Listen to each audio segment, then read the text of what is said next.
Deus te abençoe.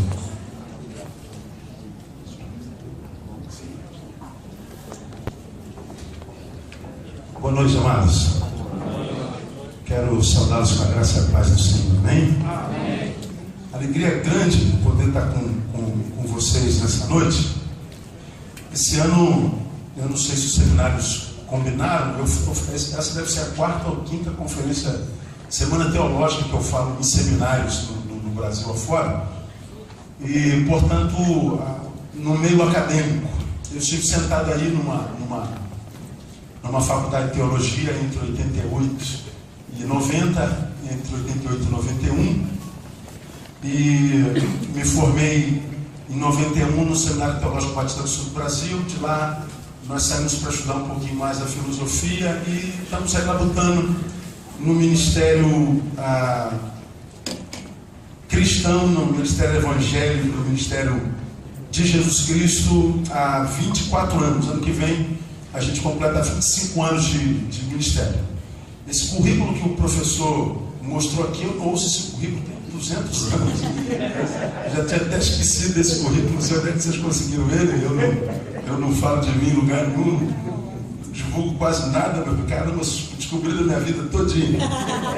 E é bom que a gente se lembra da gente, né? Então, muito obrigado pelo convite. Espero poder atribulá-los um pouco nessa oportunidade. Eu acredito que a palavra, e a teologia tem a ver com a palavra, ela tem duas funções: consolar os atribulados, né? Mas atribular os consolados.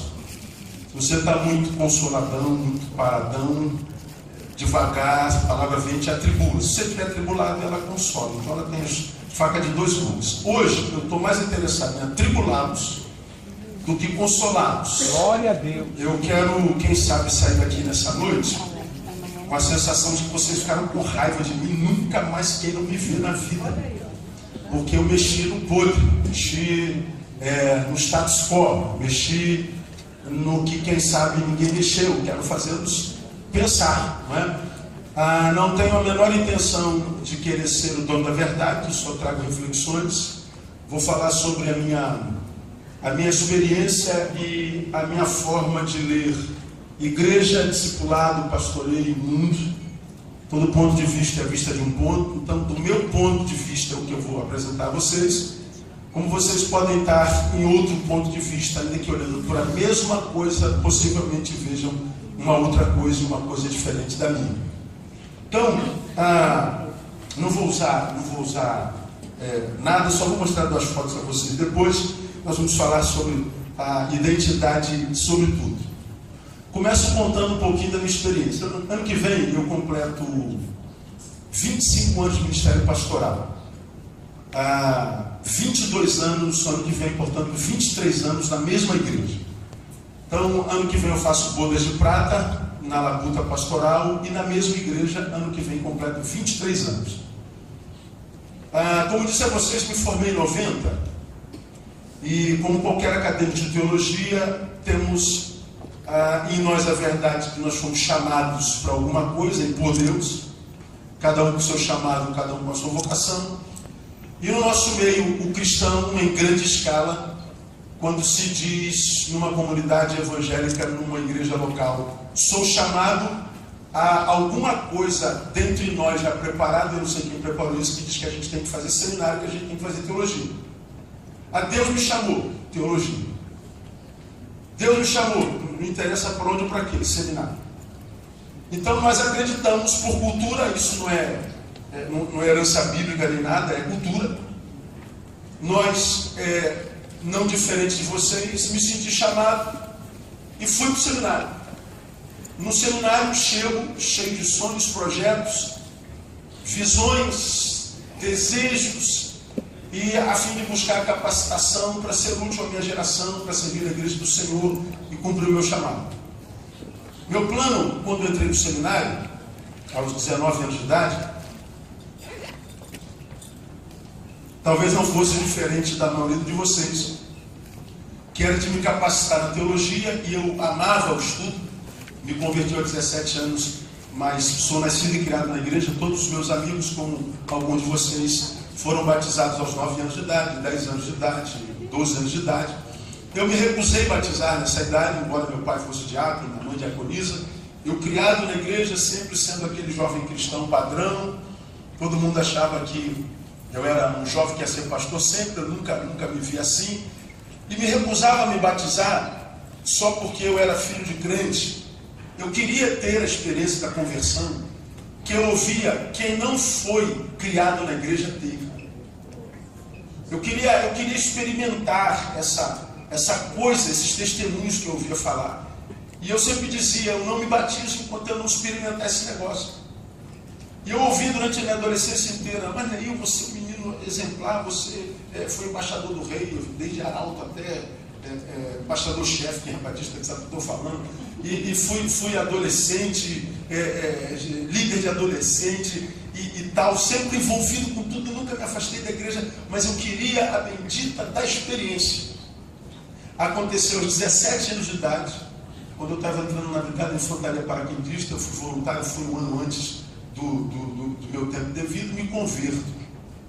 Passo por essa experiência, me batizo. Aos 19 anos eu fui para o seminário e no segundo ano eu sou ordenado pastor em 1990, portanto com 22 anos de idade, na verdade quase 23. E aos 23 eu começo a pastorear.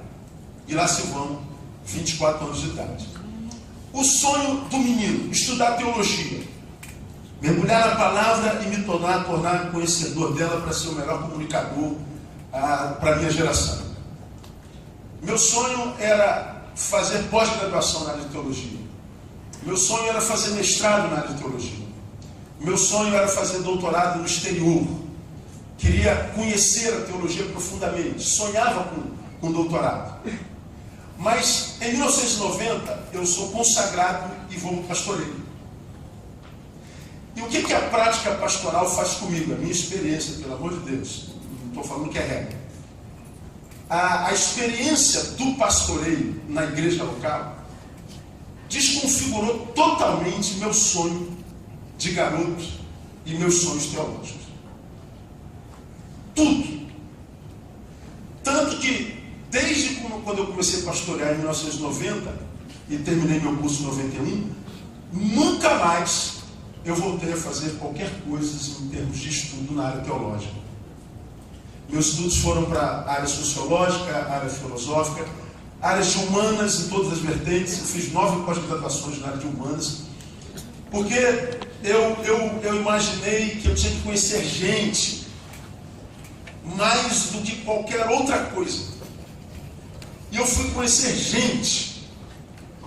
E quanto mais eu conhecia gente, na minha experiência, e confrontava com a experiência acadêmica, eu tinha a sensação em mim, era a minha leitura, de que a minha experiência acadêmica, ela respondia muito en passant, muito rasamente, não sei se existe essa palavra, os anseios dos seres humanos com os quais eu comecei a lidar no dia a dia. E digamos que eu tive, isso não é o melhor lugar para dizer isso, né? Uma desilusão com a teologia acadêmica, digamos, contemplativa, aquela que a gente só estuda sentado ali na biblioteca, onde eu acabei de visitar, fiquei encantado, né? Livros. E durante muito tempo os livros me encantaram, me encantam até hoje. Eu sou leitor compulsivo, a minha biblioteca é gigante, eu amo a leitura. E só que o que eu havia aprendido na minha experiência respondia pouco aos anseios da comunidade onde eu estava plantado a servir. Até que, pela primeira vez, eu li João Batista Libânio, um padre jesuíta que morreu há bem pouco tempo atrás, se vocês devem conhecê-lo. E ele deixou uma palavra sobre teologia que marcou a minha vida de uma forma tão tremenda, que eu passei a ver o ministério, passei a ver a própria teologia como a filosofia e todas as áreas acadêmicas de uma outra forma. E João Batista Libânio, ele define teologia como sendo o mergulhar na fé para achar a sua inteligência. Libânio dizia: fazer teologia é mergulhar na fé e achar a sua inteligência. O que é teologia, Libânio? É a inteligência da fé. Nossa, essa definição de Libânio provocou em mim um desejo muito grande, porque ele falou de inteligência da fé. Ele está dizendo: a fé não é burra, a fé tem sentido, a fé é coerente, a fé não é só abstrata, a fé não é aérea, a fé tem conteúdo, a fé tem sentido, a fé tem fonte, a fé tem alvo, a fé é. E o que a teologia faz? Quando de posse da fé, mergulha nela e acha nela a sua inteligência. E para que em grande escala existe a inteligência? Para duas coisas: para dar respostas e, sobretudo, para fazer as perguntas certas. Nessa mesma época, no Brasil, acontecia entre as igrejas evangélicas, principalmente da vertente reformada e principalmente batista, um movimento nacional cujo tema era: Jesus Cristo é a resposta. Quem é da minha geração lembra disso. E quem nasceu primeiro que eu também. Jesus Cristo é a resposta. Foi nessa mesma época que eu tomei contato com a palavra de Libânio, que fazer teologia é achar a inteligência da fé. Aí, na cabeça do menino, veio uma pergunta em função do slogan: Jesus Cristo é a resposta. A minha pergunta foi: qual é a pergunta? Jesus é a resposta para qual pergunta? Bom, perguntei a alguns pastores meus, perguntei a alguns líderes meus, perguntei ao meu pastor da igreja local: pastor, Jesus Cristo é a resposta? Jesus Cristo é a resposta. É o slogan dos batistas brasileiros. Qual é a pergunta? Aí ele falou: não importa, Jesus é a resposta para todas as perguntas. Generalizou. Não há inteligência. Nós servimos a uma geração que, como nunca antes, faz perguntas e perguntas diretas. Nós servimos uma geração, nós, vocês que vão ser pastores, que é diferente daquela que antecedeu a essa, e que na qual eu era ovelha. Nós fazemos parte de uma geração que via pastor como autoridade incontestável, que acreditava na igreja como sendo uma santa e apostólica mesmo, acreditava de que os líderes dessa igreja eram representantes de Deus, portanto quase que inerrantes, e que o que eles falavam nós nos submetíamos. Hoje a geração não nos vê mais assim. Você pastoreia uma geração que, quando você está pregando, ela está com um bagulho desse na mão e está vendo se o que você está dizendo é verdade. Quando você acaba de pregar, ele vai lá no púlpito e fala assim: pastor, posso fazer uma perguntinha? Lá vem bomba. Aí tem um negócio que fala assim: há controvérsias. Eu já sei que ele está com um bagulhinho na mão, questionando tudo que a gente pergunta, tudo que a gente fala. Nossos filhos são assim. Você e eu somos de um tempo, por exemplo, imaginemos que isso aqui fosse uma igreja, o pastor está aqui fazendo o culto, ele ministrando o culto, aí você passava correndo assim, ó, no culto, teu pai sentado, diaconão, velhão, no primeiro banco, aí você, moleque, passava correndo, teu pai dava uma olhada para você, assim, uma olhada, uma mirada, e ele não precisava dizer uma palavra, que ele já tinha comunicado tudo, já tinha comunicado. E quando você olhava o que os olhos do teu pai diziam, você já começava a tremer na base, só faltava sangue, Jesus tem poder para me quebrar quando chegar em casa. A gente já começava a clamar pelo sangue.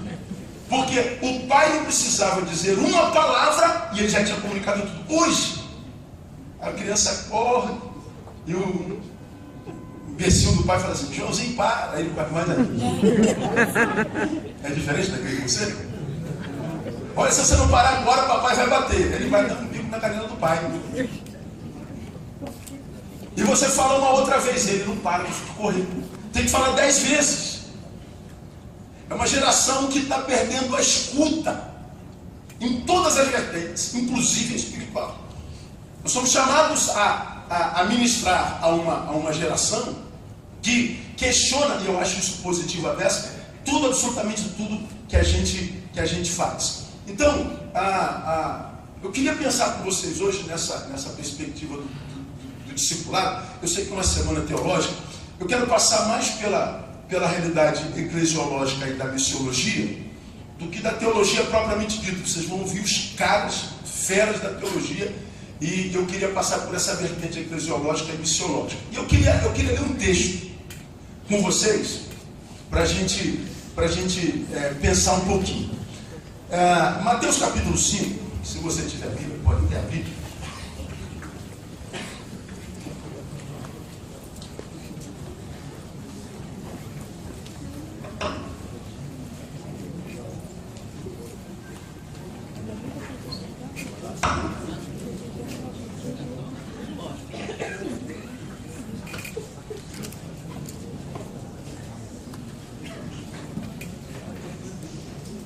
Jesus conversando com os seus discípulos.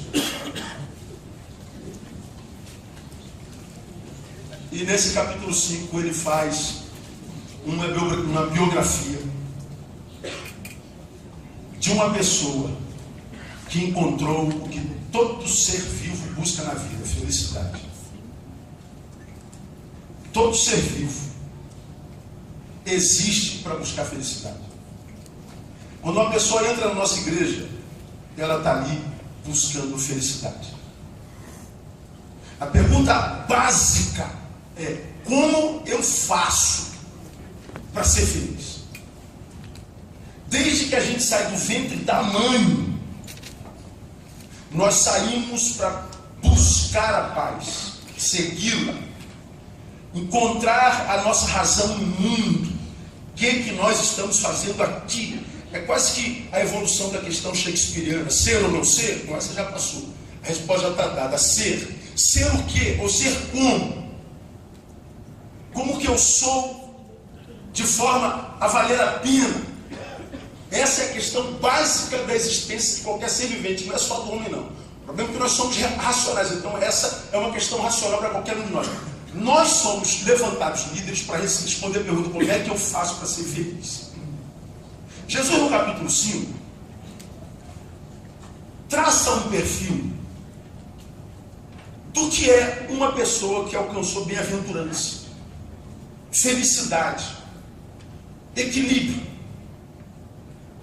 Digamos que Jesus aí está dando uma biografia de um ser que alcançou na vida uma forma de ser que vale a pena ser.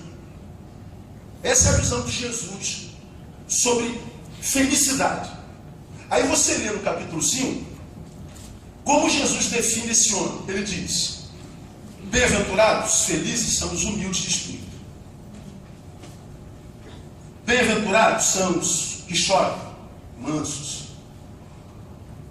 São os que têm sede de justiça, misericordiosos.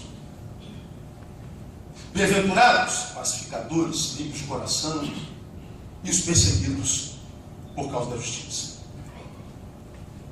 Jesus definiu na cabeça dele o que é um bem-aventurado. Humilde de espírito. A humildade é a sua constituição existencial. É o que ele é no cerne, âmago. Não há nada que aconteça do lado de fora que mude a sua essência. Ele pode prosperar ao extremo, nunca se ensoberbecerá. ele pode perder tudo, nunca se achará um medíocre, pobre coitado. Ele continua sendo o mesmo. Jesus diz que bem-aventurados são os que choram, são os que não perdem sensibilidade, a despeito das dores pelas quais passará, porque não há como não passar por dor. A gente aprende isso em Jesus, do início ao fim. A gente aprende em Paulo de forma maravilhosa, como que se Paulo estivesse pregando, por exemplo, um evangelho diferente do que a gente prega hoje. O evangelho da igreja contemporânea: pare de sofrer. Paulo escreve a Timóteo: sofre comigo. A igreja diz: pare de sofrer. Paulo diz: sofre. Como quem diz, o sofrimento é inerente à existência. Então não há como não sofrer. A gente tem que aprender a sofrer corretamente, como um bom soldado de Cristo. E ele ensina em Timóteo, né? É um negócio tremendo. E ele está dizendo que o que passa pelo sofrimento e não se torna um ser empedernido, um ser duro, cinza, ranzinza, amargo. Ele não perde sensibilidade. Ele sente a sua própria dor e a dor do outro. Ele é solidário. Jesus diz que bem-aventurados são os mansos. São aqueles que não se transformam na imagem e semelhança do seu algoz. Porque eu pego você e te machuco. E você então é deformado pelo mal que eu te fiz, e você me devolve com o mesmo mal. Quando eu retribuo com o mesmo mal, com a ira com a qual lançaram sobre mim, eu me transformei na imagem e semelhança do meu algoz. Perdi o direito de requerer justiça. Porque você me fez mal, me causou injustiça, e eu retribuí na mesma moeda. Me transformei em você, perdi meu direito. Jesus está dizendo: você continua manso, você continua assim, você continua sendo quem é, por causa da humildade que te habita e do fato de você não ter perdido sensibilidade.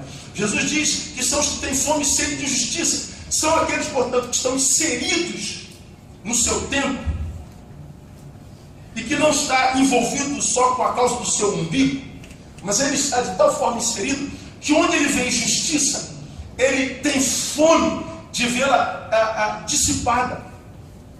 A sua sede não é de sanar a sua própria dor, mas a dor de todos que estão à sua volta. Justiça é todos tendo a mesma coisa, na mesma medida, da mesma forma. É aquele ser que venceu o egoísmo crônico, tão presente na nossa sociedade contemporânea. A fome e sede dele não é ver do seu direito sendo feito, mas o direito estabelecido na comunidade, na sociedade, na sua geração, no seu tempo. Jesus está dizendo: é bem-aventurado os misericordiosos. Misericordiosos é sempre, como eu defino, aquele ser que entrou debaixo da luz de Deus. Porque está debaixo da luz de Deus, essa luz o ilumina, e aí então ele passa a se ver como de fato é. Quem se enxerga, de fato, de verdade, da sua boca, a única palavra que pode sair é: ai de mim. Mais nada. Se não sai ai de mim, mas sabe, você sabe do que você está falando. Esse cara não se enxerga. E quem se enxerga só pode olhar para o outro com misericórdia, nunca com juízo. Porque se eu me enxergo, eu sei que Deus trata não com aquele ser que eu sou na faculdade, na igreja, aqui no púlpito. Deus trata com aquele ser que eu sou como não tem ninguém olhando para mim. E quando a gente se enxerga, a gente sabe que aquele que nós somos quando não tem ninguém olhando para nós, quase sempre é bem pior do que aqueles que a gente é quando, por exemplo, está aqui onde eu estou com o microfone na mão. Jesus está dizendo: misericordioso é quem se enxerga. E porque se enxerga, só pode tratar o outro com misericórdia. Jesus está dizendo que feliz são os que têm coração limpo.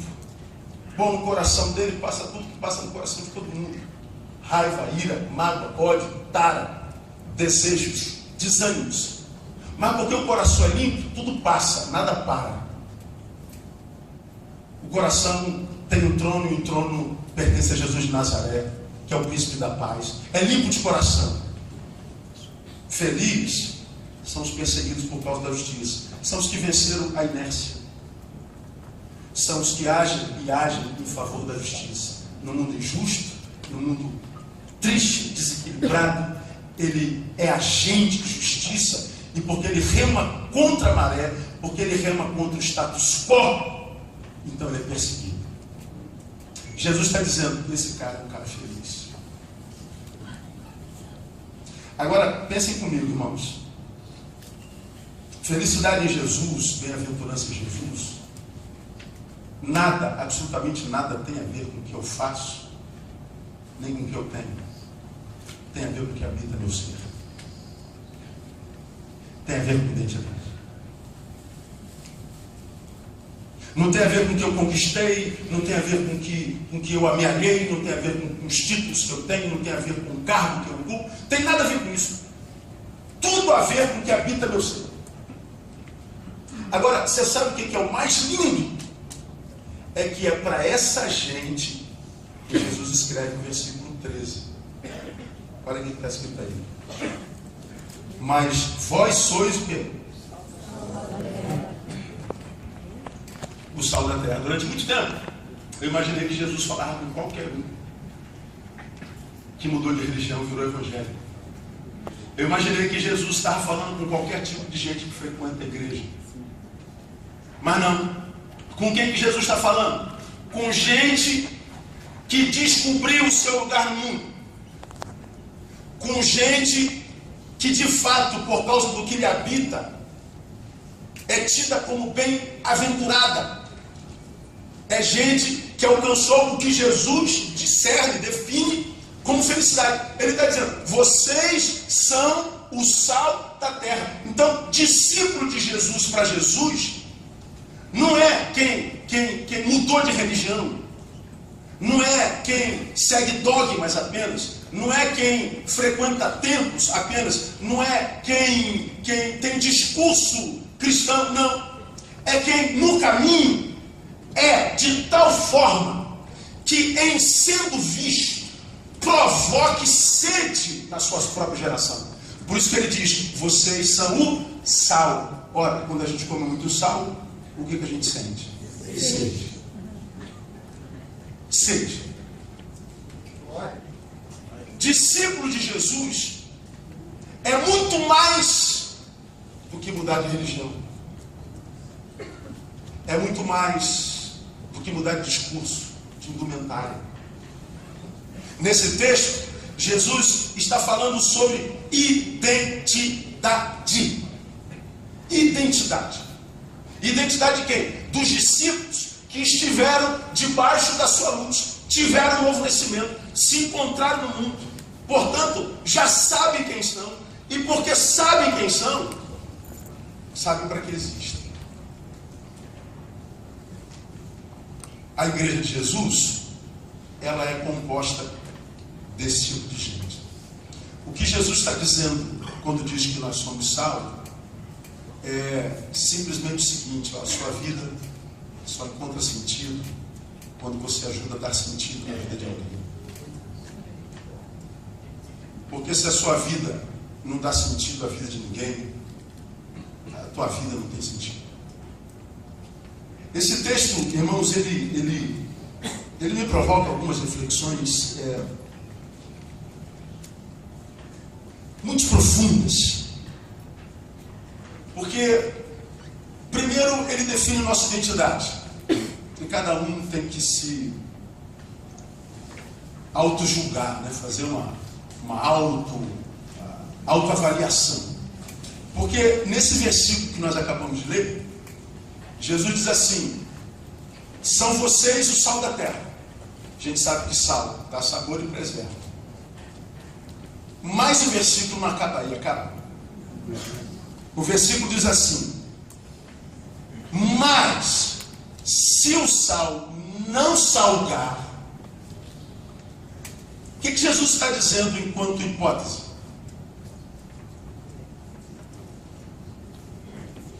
Ele está dizendo que eu posso ter me achado no mundo e não reproduzido. Eu posso ter... Quer falar alguma coisa? Não, está tranquilo? Eu posso ter me encontrado no mundo, mas não frutificar na mesma proporção. Jesus está dizendo que é possível que eu receba sem compartilhar. E ele está dizendo o risco disso. Vocês são sal. Mas se o sal não salgar, ele está dizendo, vocês não prestam para mais nada. A não ser, para quê? Ser jogado fora e pisado pelos homens.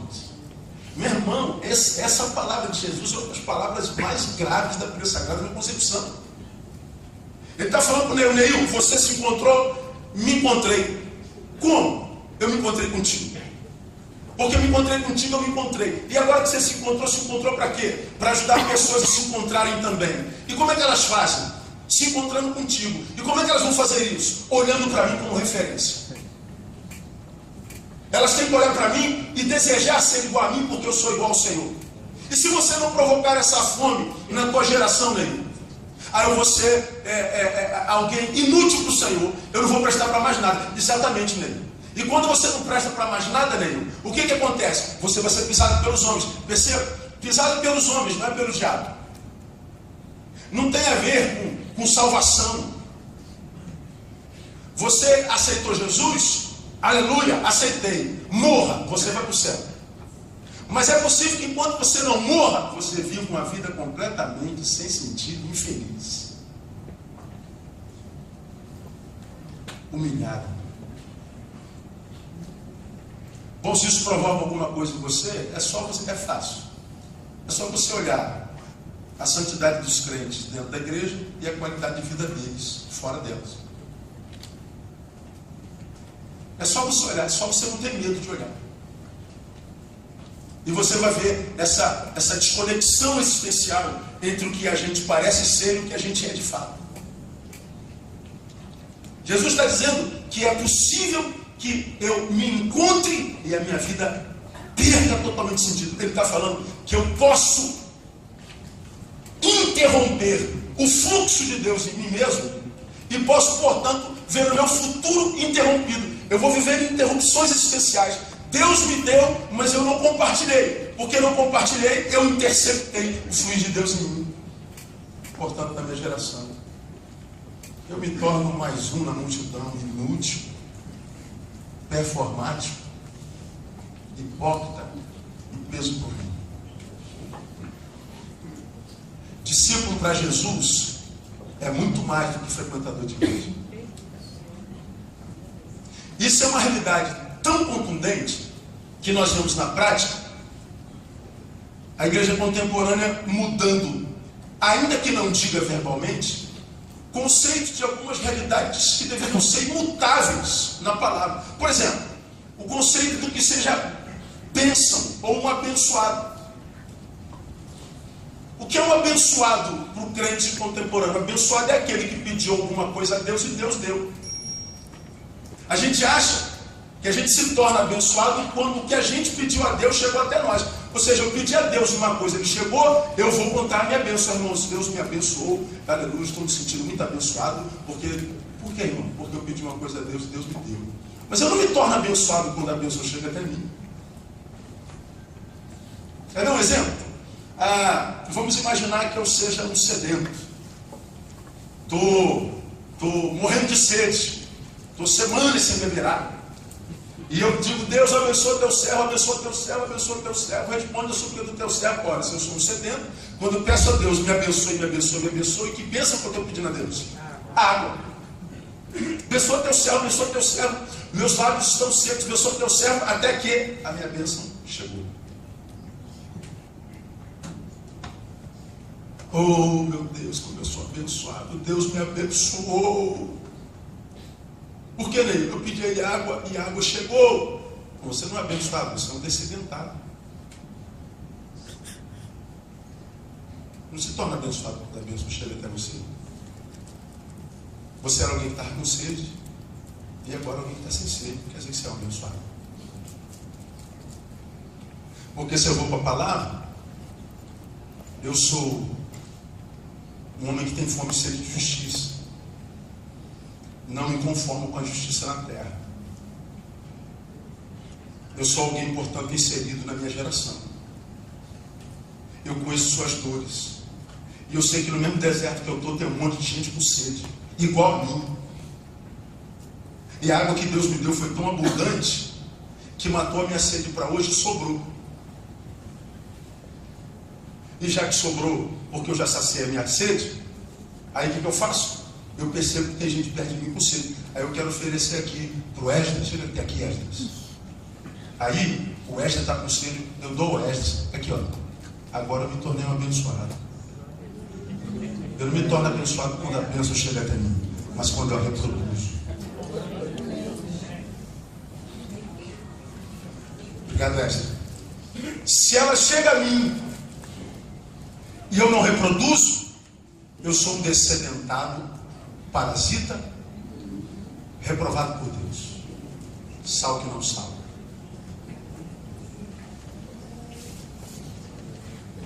Agora façamos uma análise do crente contemporâneo. Quantos abençoam na mesma proporção que é abençoado?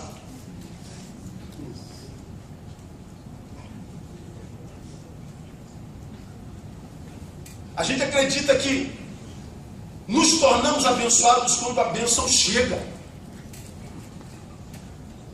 Que a perspectiva da bênção é o suprimento pessoal. Mas Jesus está dizendo a vocês são sal, gente.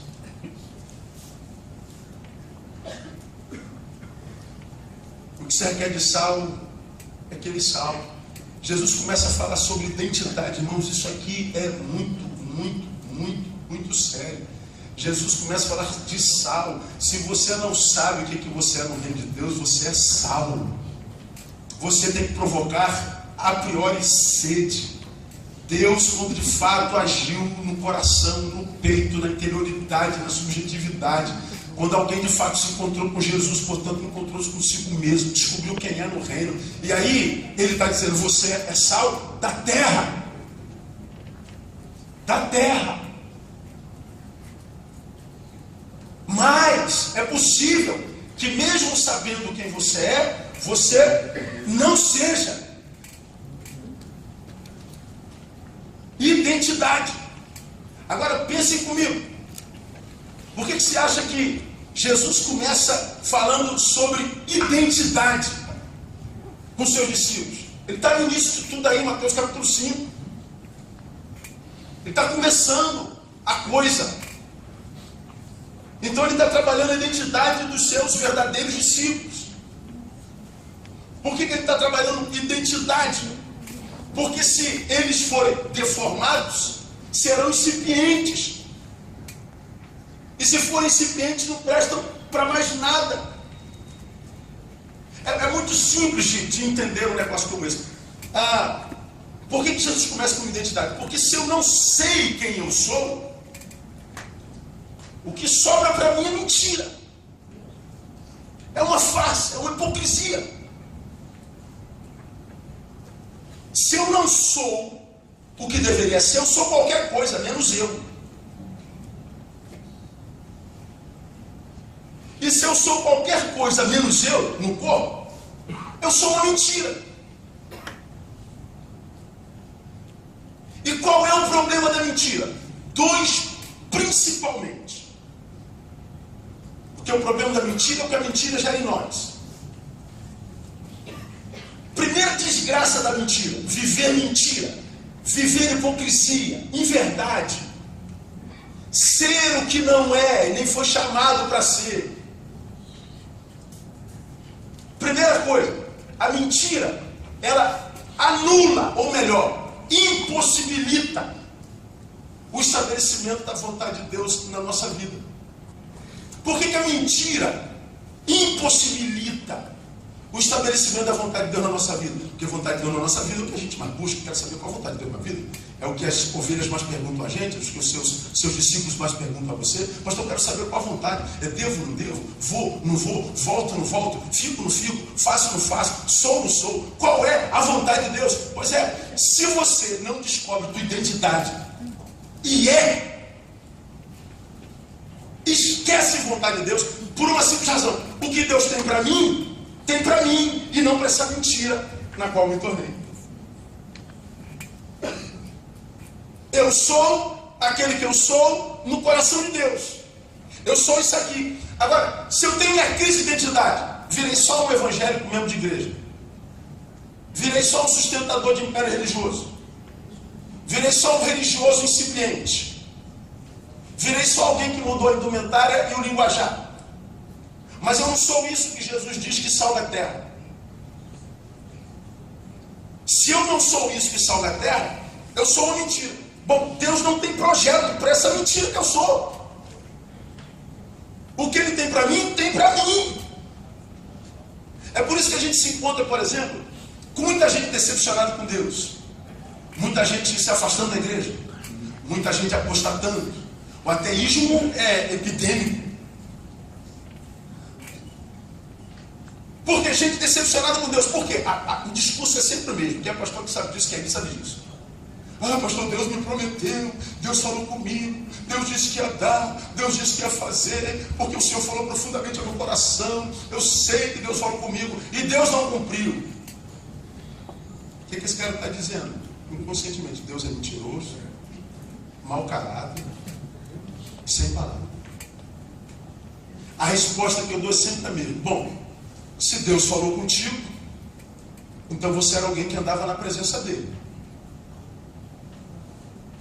Agora, a ausência da manifestação de Deus, a tua capacidade de esperar, foi se deteriorando. Quem não espera, se desespera. Você, porque não soube esperar, foi sendo deformado, desconstruído, e de adorador foi deformado para murmurador. E quando você se deformou, transformou-se em algo que você não é, você anulou a promessa de Deus, porque se Deus prometeu a você, prometeu aquele que você era na presença dele. E não para essa coisa que você é hoje. Deus não conhece você. Você não existe.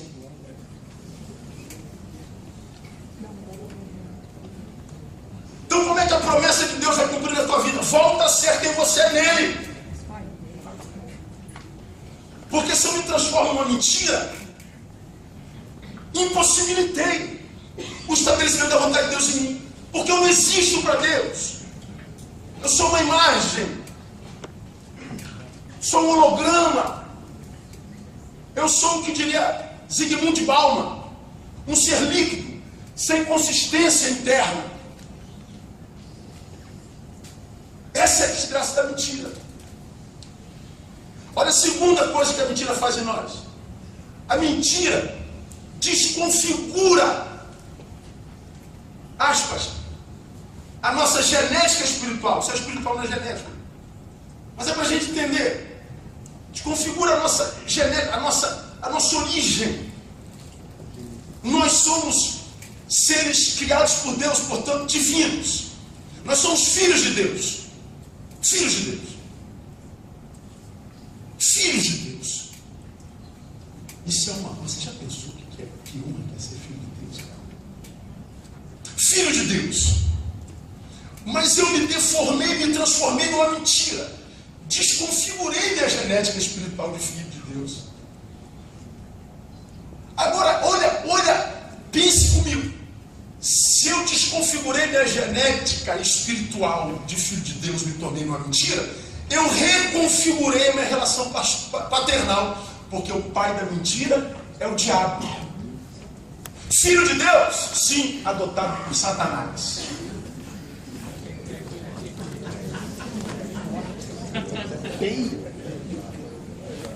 As fotos estão ok. É só dar um pouco. Ah, está obrigado.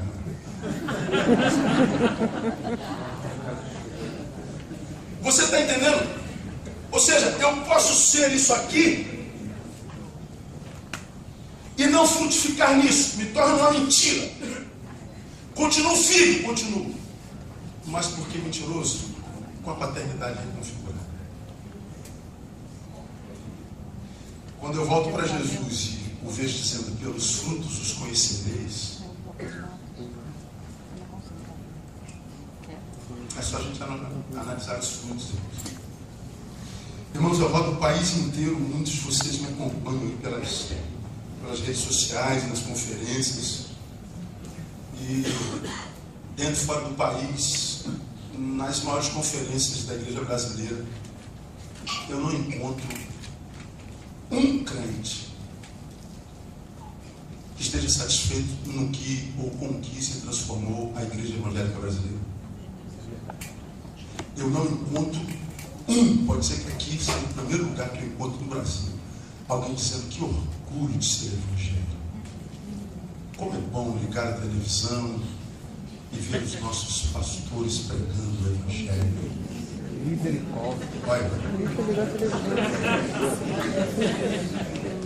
coisa linda, o rumo que a igreja brasileira toma.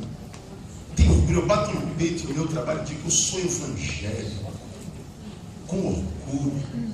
Os pastores me representam, meu Deus do céu. Cruzes. Você está vendo o que eu estou te falando? Eu digo, eu não tenho vergonha do evangelho, mas dos evangélicos. Eu não tenho vergonha do evangelho de Jesus, mas o evangelho de alguns evangélicos.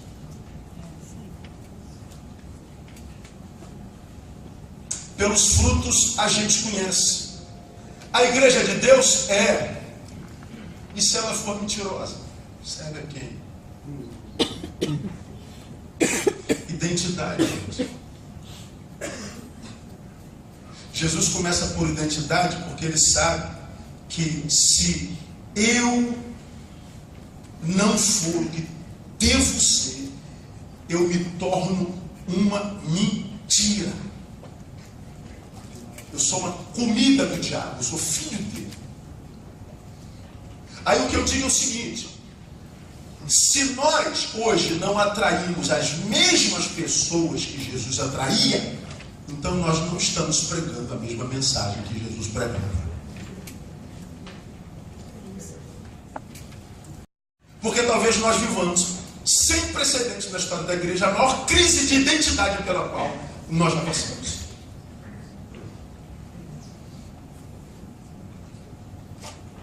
Então, Jesus está dizendo, se o que Ele tem para mim, não para a mentira na qual me tornei, então, para que o que Ele tem para mim, a mim chegue, eu tenho que voltar a ser a quem eu sou no coração dele.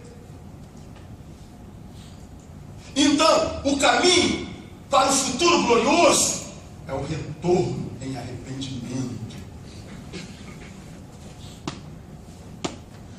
Porque se não houver arrependimento, esquece o futuro.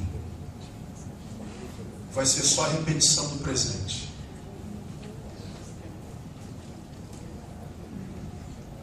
Você tem tempo? Pega os anais da igreja brasileira, suas mensagens, seus congressos, suas palavras proféticas, seus atos proféticos. E vejam há quantas décadas estamos falando da redenção do Brasil, da melhora do Brasil, da não sei o que do Brasil, o Brasil vai ser... Quantos anos nós estamos ouvindo falar sobre isso? E a igreja, a despeito disso, nunca foi tão grande em número, nunca foi tão insípida enquanto missão. Nunca teve tanto recurso financeiro, nunca investiu tão pouco em missões. Nunca teve tanto meio de comunicação, nunca teve tão pouco conteúdo a compartilhar.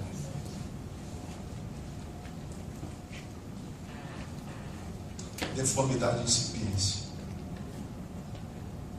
Por isso Jesus começa pela identidade. Aí, irmãos, quando a gente pensa identidade, a gente pensou missão. Se eu descubro quem sou, de fato, de verdade, pronto, minha missão está definida. Por que há quem não saiba o que deva fazer? Por que há quem não saiba como fazer, onde ir? Por que há tanta gente com crise de missão? Por que há tantos ministérios que não sabem a razão para a qual existe? Por que a igreja brasileira é tão viciada em modelos. Deu certo ali em Bradipina, então vamos lá pegar e vamos aplicar aqui em Sorocaba. Deu certo em Bogotá, vamos aplicar em Realengo. Deu certo na América, vamos aplicar no Brasil. Modelos. Estamos preocupados no que está certo. Viramos numerólatras. Porque dar certo é o que cresce numericamente. Mas para Jesus dar certo, o que gera isso no peito do homem? Que gera gente que viva uma espiritualidade atraente e não repelente. Uma igreja que, como a primitiva, caía na graça do povo. E que, porque caía na graça do povo, o Senhor acrescentava a ela os que iam sendo salvos. Crescimento não é problema nosso, é problema de Deus. O nosso problema é qualidade.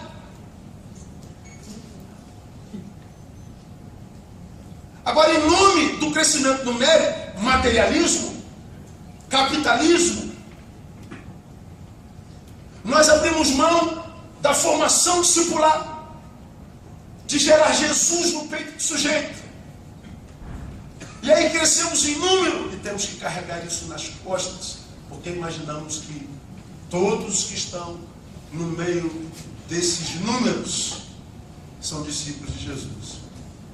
Aí o que a gente tem que ver? A gente tem que ver, por exemplo, vocês vão ser líderes de igreja, os líderes das igrejas extremamente adoecidos. De 2010 a 2014, eu acompanhei suicídio de 14 pastores.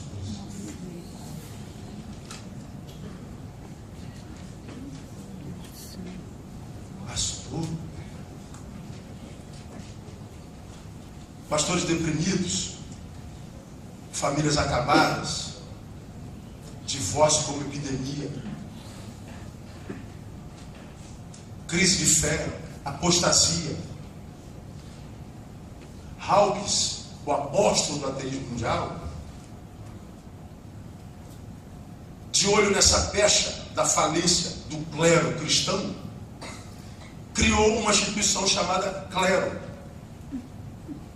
que é para abrigar sacerdotes cristãos que abandonaram a fé. E tem centenas lá. Ele dá comida, ele dá pão, ele dá nova formação. Ele está investindo pesado na desevangelização. E onde é que ele está investindo pesado? Na liderança, porque ele descobriu que está doente. Jogue lá, Hawkins Clero, você vai ver. Não faça isso agora não, preste atenção na mensagem. Você vai perder. Porque nós estamos doentes. E por que nós estamos doentes? Porque nós pastoreamos uma igreja doente. E por que a igreja está doente? Porque nós estamos doentes. Pastores doentes, líderes doentes, geram ovelhas doentes. Ovelhas doentes adoecem mais ainda seus líderes. Que mais adoecidos adoecem ainda mais as suas ovelhas. Que mais adoecidas adoecem ainda mais os seus pastores. E nós vamos nesse ciclo de adoecimento ininterrupto, até que nós sejamos acometidos pela morte que o diabo imprime. E qual é a morte que o diabo imprime? Ele mata sem tirar a existência. A gente morre e a agenda continua cheia. A gente morre e continua pregando. A gente morre e continua cantando, adorando, dando aula, estudando. Família morre, filhos se perdem, alegria se vai, a alma fenece. A gente morre antes da morte chegar.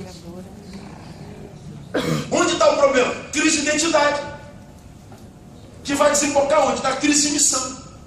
Por isso que Jesus começa com identidade. Agora, se eu sei quem eu sou, a minha missão está apontada. Por exemplo, descobri que na vida eu sou um pintor. O que você espera de pintor? Pinta, pronto, acabou. Pinta e acabou. Faz mais nada. Ah, eu sou um padeiro. O que se requer de um padeiro? Passar pão. Pronto, não precisa pintar parede, padeiro.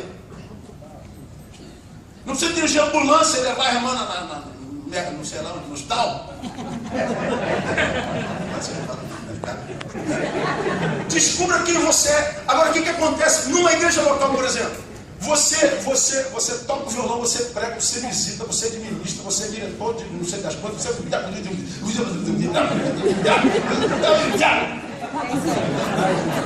e diz assim, se acha um excelente crente, porque está jogando em todas as posições. Você vai morrer. Porque você pode estar fazendo tudo, quem sabe, menos aquilo para o que você foi salvo.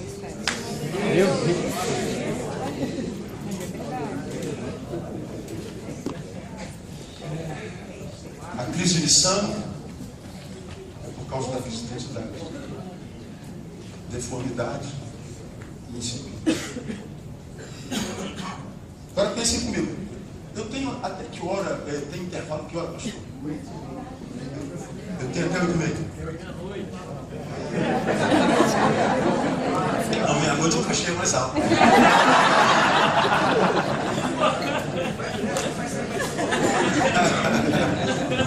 Então Jesus está definindo nossa identidade. Sua identidade é sal. Qual é a missão do sal? É presidir, irmão? A missão do sal é aconselhar? A missão do sal é visitar? A missão do sal, não, a missão do sal é salvar.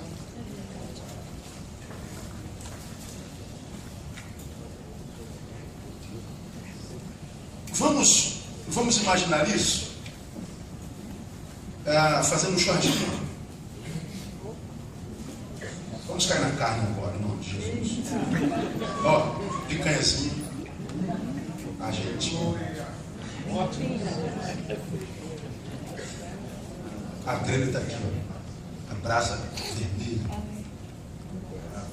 Tu bota ela, oh, maravilha de Deus, né? Aí tu só vai. A boca enche d'água, né? Aí nós estamos aqui conversando só de olho na carne. Pô, pastor, uma heresia, misericórdia. Pensando na carne. Daqui a pouco vem um churrasqueiro, corta, vem dar uma provada e a gente está babando na carne. Quando ele bota na nossa boca, a gente bota na boca, não tem sal.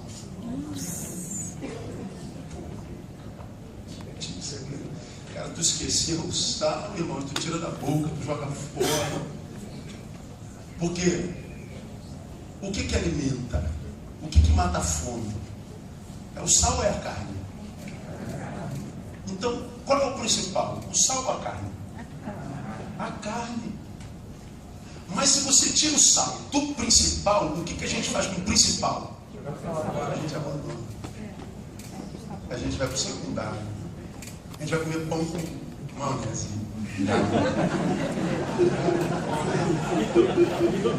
Entendeu? O que mata a fome é a carne. Mas tem sal? Não. Então eu não quero a carne. Eu vou comer qualquer coisa. Se tem ausência de sabor, eu substituo o essencial. Eu abandono do principal. E quando eu não tenho o principal, eu nunca vou ser pleno.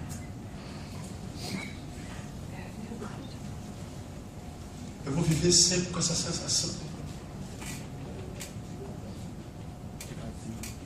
Porque você está comendo, mas não o principal. Nós deixamos o principal pelo secundário, pelo supérfluo, deixamos a profundidade pelo raso. Nós não vamos ter saúde, nem física, nem psíquica, nem espiritual, se não tem carne. Coisa que dê sustância, proteína, faz criar músculo. Mas por que a gente não consegue achar o principal, pastor, o básico? Porque está faltando sal. O que prevalece é fome. O que prevalece é a ausência. O que prevalece é a doença. É a vida sem sabor, sem sentido. É uma vida que não vale a pena. Aí, só para você não dormir na cama essa noite, se é o caso. Depressão, olha só, dados da OMS. 2010. Haviam 120 milhões de gente com depressão no mundo. 2013, 350 milhões. 3 vezes mais. Em 3 anos. Depressão é de onde emanam quase todas as outras doenças. Todas as síndromes. Todas.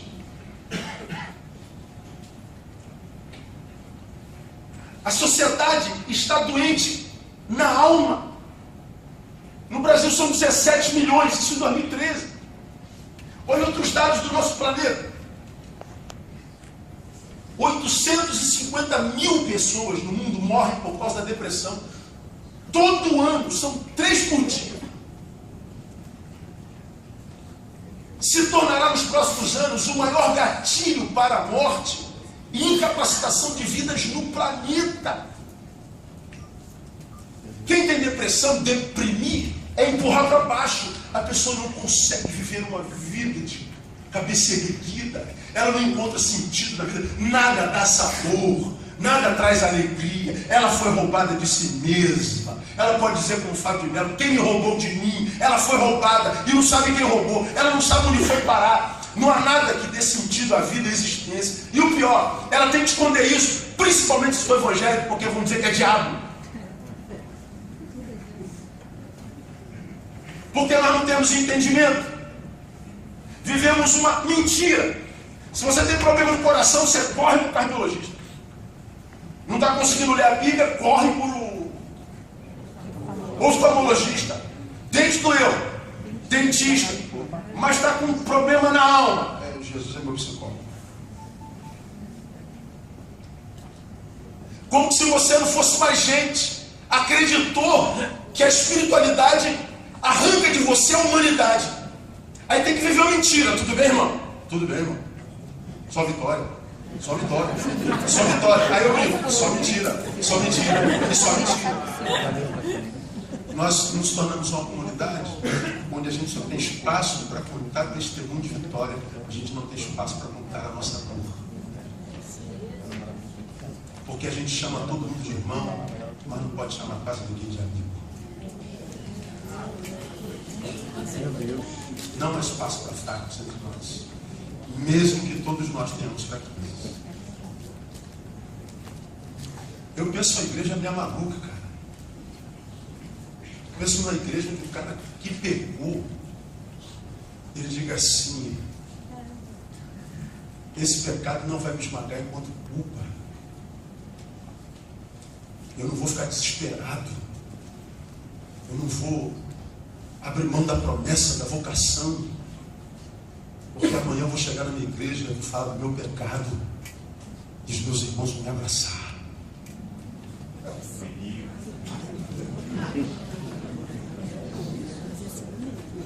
Olha que tristeza. Não sou utópico.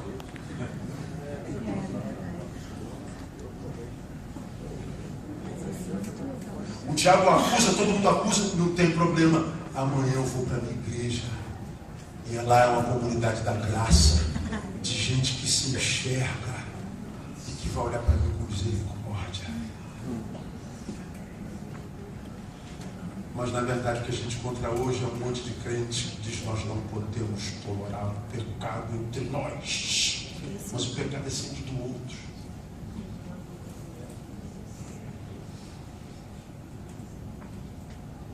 A crise é de identidade. Deixa eu mostrar outra coisa para vocês. Quem me acompanha já me ouviu falar muito sobre isso. Nós vivemos num país onde acontecem 25 suicídios por dia. Entra no site da Sociedade Brasileira de Psiquiatria. Nós vivemos num planeta onde acontece um suicídio a cada 40 segundos. O suicídio é a primeira causa mortes entre pessoas de 12 a 16 anos. A primeira causa morte entre crianças de 12 a 16 anos é o suicídio. 2012, meu telefone toca. Pastor querido, desesperado, diz: pastor, pelo amor de Deus, vem até aqui, aconteceu a desgraça. Ele falou da filha dele: eu corro.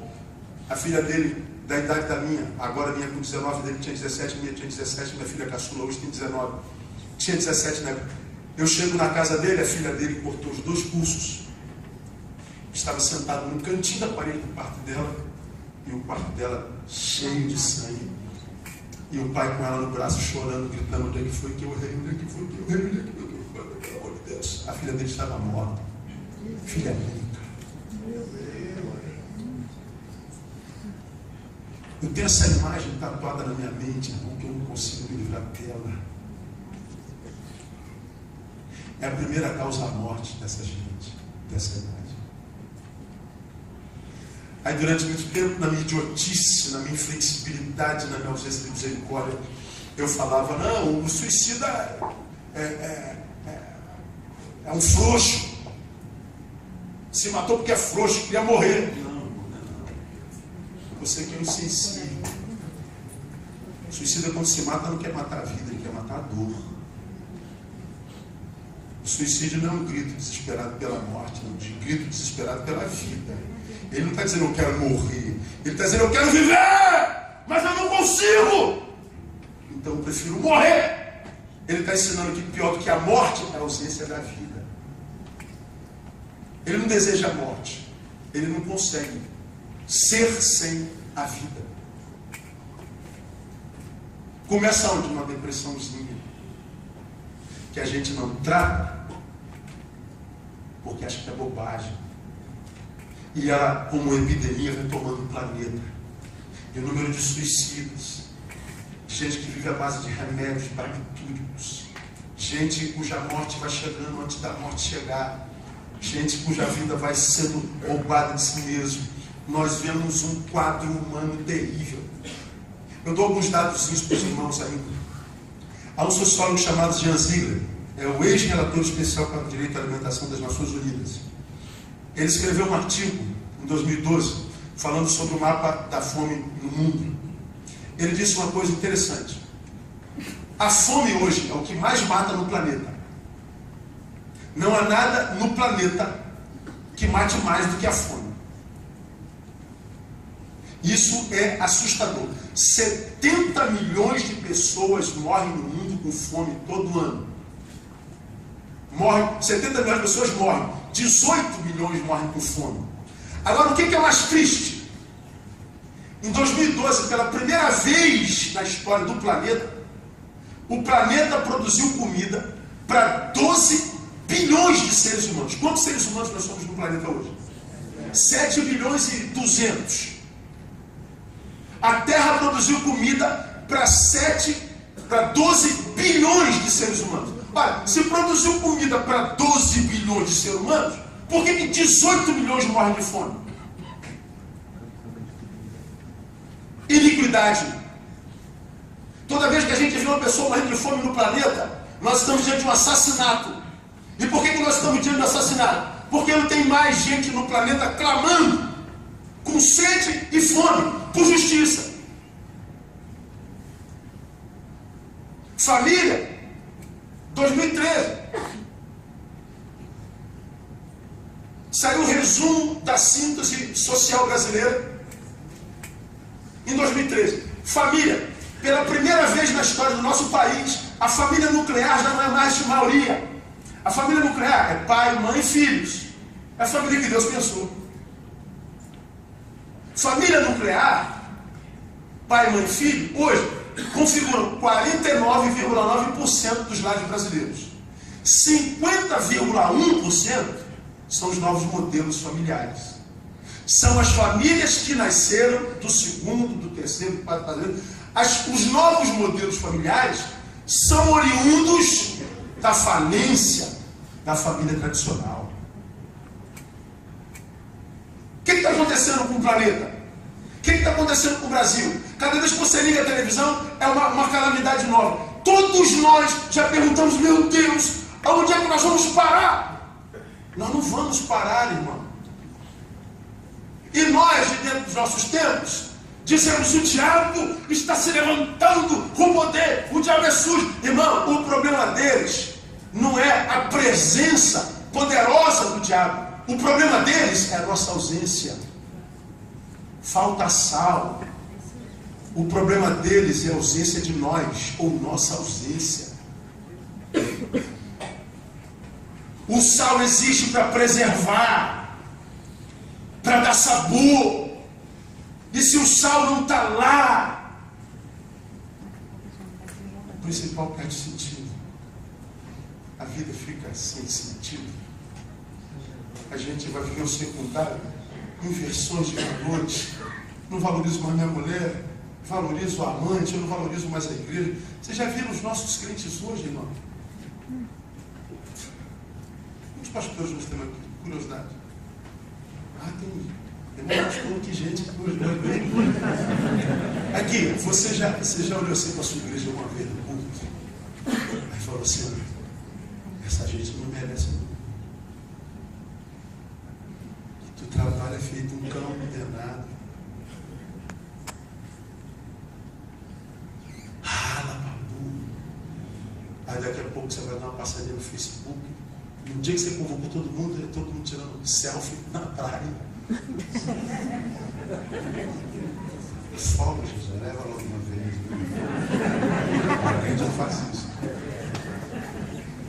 A gente tende a achar que os crentes vão amar a igreja tanto quanto a gente ama. Que eles vão amar a palavra e a missão do reino tanto quanto a gente ama. E ninguém ama mais nada. Eles estão lá para se sentir bem, para serem servidos. São mais consumidores do que discípulos. Se o ar não estiver bom, ele reclama. E se descobrir uma igreja que tem um ar melhor, ele vai para lá. Sumiu, irmão, não tem estacionamento na igreja. Assumiram, não me deram a oportunidade de lugar. Vocês viram essa semana? O pastor esfaqueou um colega no estado desse do país. Foi preso. Esfaqueou no coração. Está em estado grave até hoje. Foi segunda-feira, domingo, sei. Aí o pastor que esfaqueou foi preso. Rapaz, por que você fez isso? Você é seu pastor. Eu sou criado na igreja, sou evangélico, e sou pastor, e também sou cantor. E eu pedi oportunidade para pregar. Ele não me deu. Pedi oportunidade para cantar. Ele não me deu. Pedi oportunidade, ele não me deu. E aí, o que você fez? Eu dei uma facada nele. E olha, eu não me arrependo, não. Eu não me arrependo, não. Eu estou lá, ele me dá a oportunidade. Vai que tem crente assim na tua igreja. Dá uma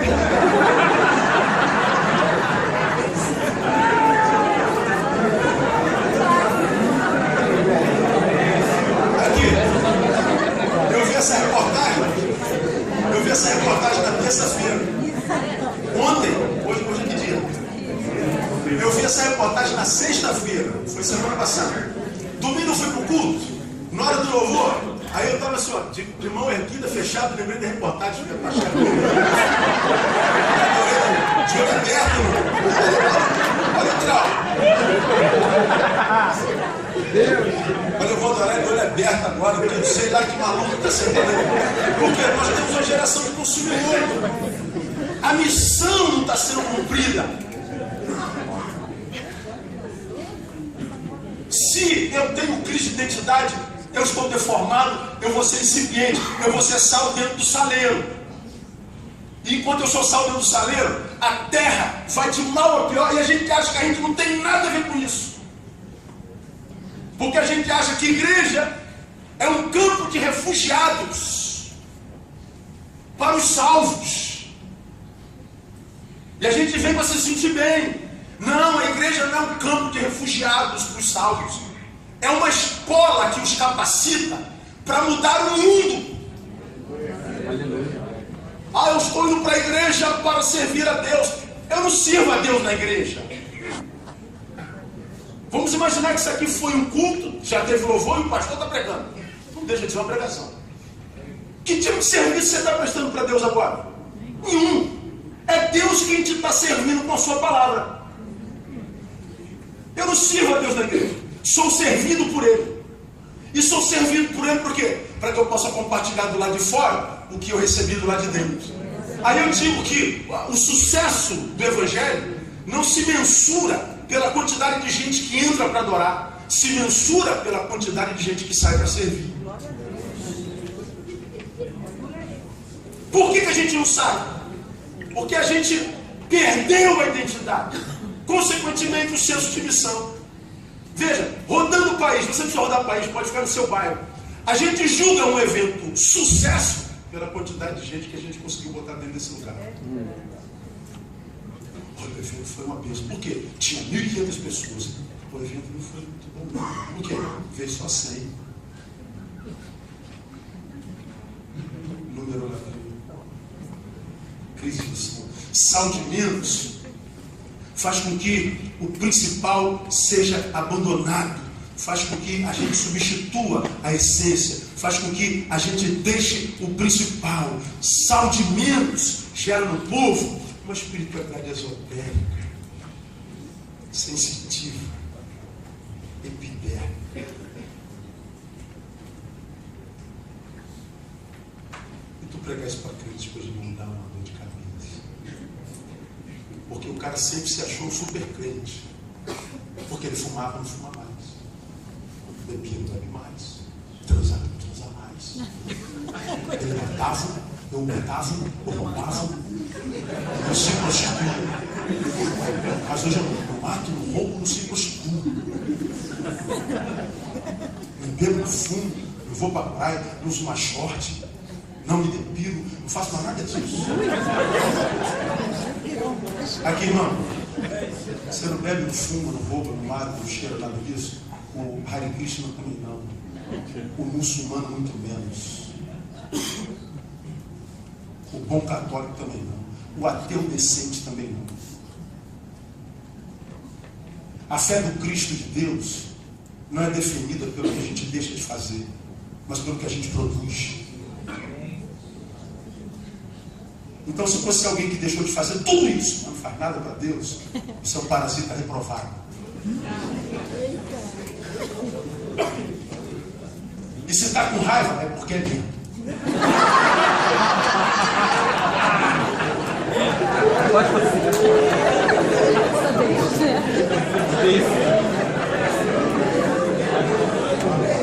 Está acabando meu tempo, tem que correr, vou pular aqui.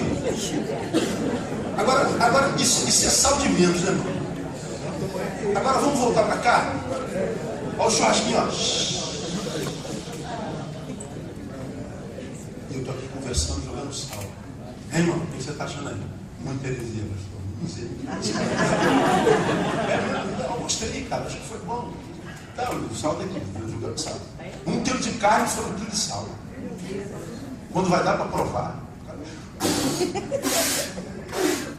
Que é isso, meu? Que parada é essa? O que ele deu? O sal é a carne? Botou sal demais, o que acontece com a carne? Agora estraga. Sal de menos? Estraga. Quando a gente bota sal demais na carne, nós inviabilizamos. Nós impossibilitamos o seu consumo. Nós roubamos do faminto a esperança. Nós roubamos do necessitado a possibilidade de ser suprido. A carne fica sem sabor quando não tem sal. Quando tem sal demais, ela fica intracada, deformada. Ela perde a essência. Ela se deforma, se impossibilita. Como que eu estou aqui morrendo de fome, estou com esperança naquela carne. Eu roubei desse sujeito a esperança. Eu roubei dele a capacidade de crer, eu roubei dele a fé. Olha para a nossa geração hoje, gente. Quem acredita em quem hoje? Quem acredita no quê? Nós vivemos uma sociedade completamente incrédula, mas incrédula de tudo. Ninguém acredita em mais nada. Ninguém acredita em mais ninguém. E o resultado disso é superficialidade. É como se a vida não valesse nada. Nós banalizamos o valor da vida. A vida não tem mais valor intrínseco. O outro não é mais meu próximo a ser amado, é uma coisa a ser usada. Por causa do sal demais, a gente vive um processo de coisificação, consequentemente de monstrificação. O outro, eu não creio mais em ninguém, eu não creio mais em nada. Não creio nem que você tenha valor, portanto eu te uso para ascender.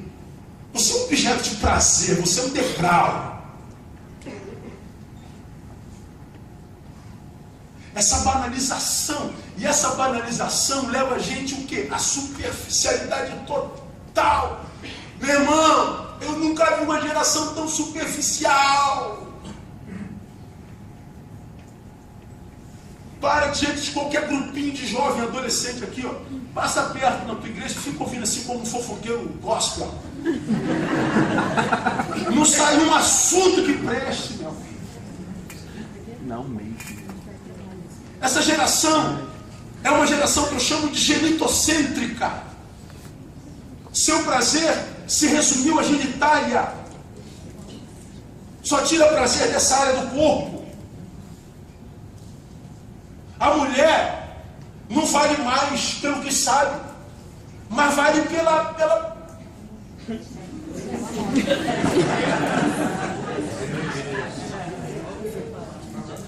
Mulher não precisa ter cérebro mais, basta ter bunda. Levanta e vai embora. É convocada pela arroba, qual é a grossura da sua coxa, quanto de gordura tem no corpo. E a gente vê pessoas que estão 1 quilo acima do corpo querendo morrer. Você se acha infeliz porque alguém disse, você está fortinha.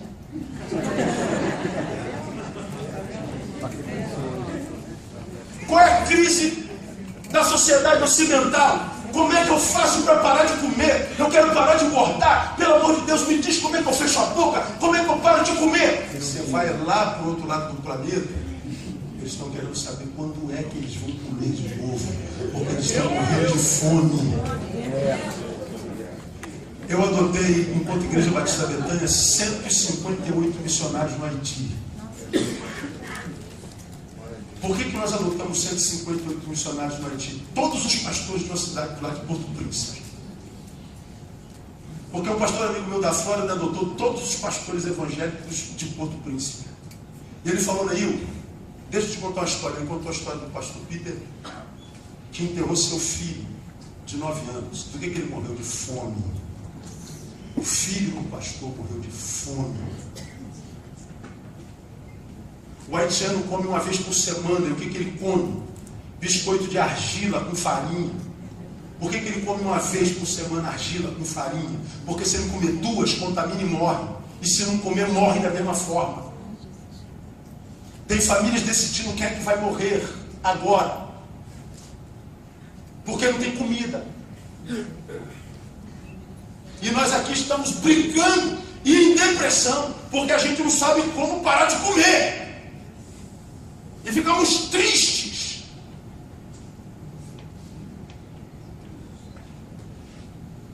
Uma geração de magoáveis. Um infantilismo existencial maligno. E a liderança brasileira parece que pastoreia berçários. As crianças vão fazendo as suas cacas e a gente tem que ir limpando. Essa igreja não salga, porque ela vive infantilismo existencial. Porque nós evangelizamos uma geração que perdeu a esperança, perdeu o sentido, capacidade de crer, perdeu o rumo, perdeu a essência. Geração líquida. Mas eu também posso ler sal demais numa outra vertente. Sal demais é uma tentativa inconsciente do sal transformar a carne em sal. Quando Jesus diz que nós somos sal, ele está dizendo que a carne é a raça humana, é a sociedade. E o meu papel não é transformar as pessoas com as quais eu me encontro em mim. E aí nós mudamos um conceito estranho também como o da bênção. A gente acha que evangelizar é só mudar a religião do sujeito. Aí nós vemos coisas como assim, ó, gente, vai ter um evangelismo lá na Praça Tiradentes e vai ser uma bênção. Vamos lá? Aí o cara fala assim, mas peraí, se eu for lá evangelizar, o sujeito vem para a minha igreja? Não. Olha, então eu falo, não, eu vou lá fazer aquilo. Olha o ponta-amor pelas pessoas, né? Número. A gente só faz tentando mudar a religião, converter. Converter é passar de uma religião para outra. A gente sempre serve com uma segunda intenção. Jesus está dizendo, não, filho, o sal quando toca na carne, ele só tem a função de transformar a carne na melhor carne que a carne puder vir a ser. Se essa carne for restaurada e se tornar o melhor ser humano que ser humano possa ser, esse ser humano vai, sobretudo, gerar gratidão porque você foi o canal. Porque você foi o canal, ele vai querer saber onde é que você se alimenta. Ele vai descobrir de qualquer jeito que você se alimenta em Jesus de Nazaré. Aleluia. De modo que o papel do sal não vai vir falar de Jesus para você. Não precisa falar de Jesus. Basta ser Jesus para ela.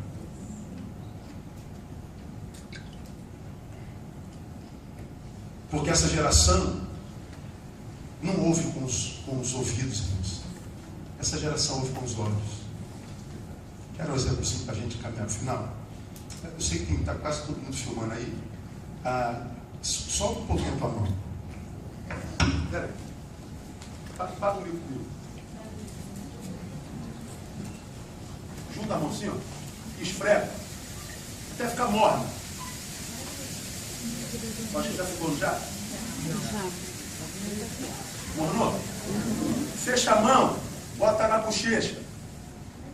Para. Onde eu mandei botar a mão?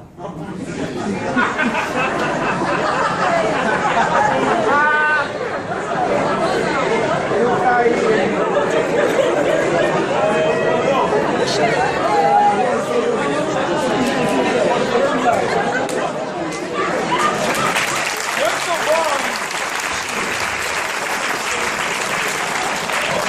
Para o lanche, Glória. Melhor parte. O que eu faço exerce muito maior poder em você do que o que eu digo. Eu disse, coloca a mão na bochecha. Mas eu fiz o quê? Coloquei a mão no pescoço. E embora você tenha ouvido bochecha, você viu o pescoço. O que você fez? Pescoço. Essa geração não ouve com os ouvidos. Ela não ouve o que você fala, ela ouve o que você vive. Ela ouve o seu testemunho. O sal de menos, sem chance, de mais, sem chance. Agora, para a gente encerrar, e sal no ponto, irmão? Tem churrasco ali, né? Aí vai servir ali o diretor come a carne. Meu Deus do céu, que carne maravilhosa é essa, rapaz. Que picanha maravilhosa, que coisa gostosa. Me dá mais aí mais carne.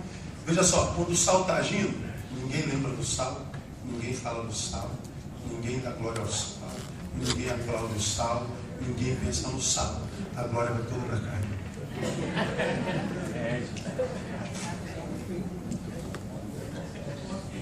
Ninguém diz assim, mas como você temperou bem o sal nessa carne? Ninguém fala do sal. O sal é igual ao som de igreja. Quando é que o som da igreja é bom? Quando a gente nem pensa nele. Porque tem algumas igrejas que não vai, não dá para pregar. Quando é que o sal está agindo na terra? Quando ninguém fala do sal, o sal precisa aparecer. O Brasil não precisa de um presidente crente. O Brasil não precisa de um Senado crente. O Brasil não precisa de político, de generais, de exércitos. A gente só luta por tudo isso porque a gente não é quem deveria ser. O sal não caminha. Porque se nós agíssemos na força do amor, e tivéssemos o que mostrar, se eles vissem a obra da igreja no Brasil, nas ruas, como sendo agentes para que a justiça corresse pelas ruas como rios, como diria o profeta, nós não precisaríamos estar nessa guerra toda, porque a nossa influência não precisaria ser vista, porque a igreja de Jesus não precisa de honra dos homens, porque a gente não vive para eles, a gente vive para Deus. E como é que a gente realiza Deus? Servindo aos homens. Qual é a missão da igreja? Ensinar gente a ser gente como gente tem que ser. Daí vem, como eu acredito ser o caminho da verdadeira espiritualidade e a espiritualidade do reino de Deus. O caminho da espiritualidade não é de transformar um homem num ser espiritual. Não, o caminho da espiritualidade é transformar um ser espiritual num homem. Não é do ser humano a um santo, mas de um santo num ser humano de novo. Porque o pecado fez o que? Deformou a humanidade. Aí eu não amo meu próximo, eu uso. Eu não sirvo, eu me sirvo. Eu não protejo, eu oprimo. Porque se a santidade chega em mim, essa santidade restaura a minha humanidade. Porque mudou meu ser. Mexeu com as minhas entranhas. Me tornei um bem-aventurado. Sou feliz. Encontrei aquilo que todo ser humano busca. E porque eu encontrei e reproduzo, eles olham para mim e sentem desejo de ser como eu. Se não é assim, a gente não atrai as mesmas pessoas que Jesus atraiu. E se a gente não atrai as mesmas pessoas que Jesus atraía, não estamos pregando a mesma mensagem. Na minha concepção, deformidade e incipiência. Uma breve reflexão sobre a nossa identidade como discípulo. A minha esperança, a minha oração é que a gente saia do discurso para a prática. Que a gente faça do cristianismo mais do que só mais uma religião. Que a igreja não seja só um lugar. Que o culto não seja só um show. E que a santidade não seja só um comportamento. Mas que o cristianismo seja a comunidade dos discípulos que se encontraram e com misericórdia servem. Que a igreja não seja só um lugar, seja uma escola que capacita gente para transformar o lugar onde Deus plantou. Que o culto não seja um show, que a gente não pague mais cachês, que a gente não corra atrás dos astros. Porque no céu onde o sol brilha, estrela desaparece. Tem muita estrela entre nós.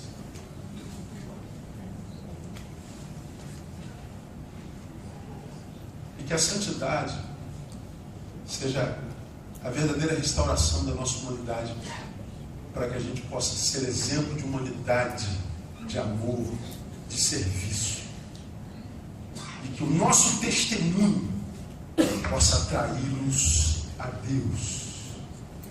E que seja assim para a glória do Senhor. Deus abençoe.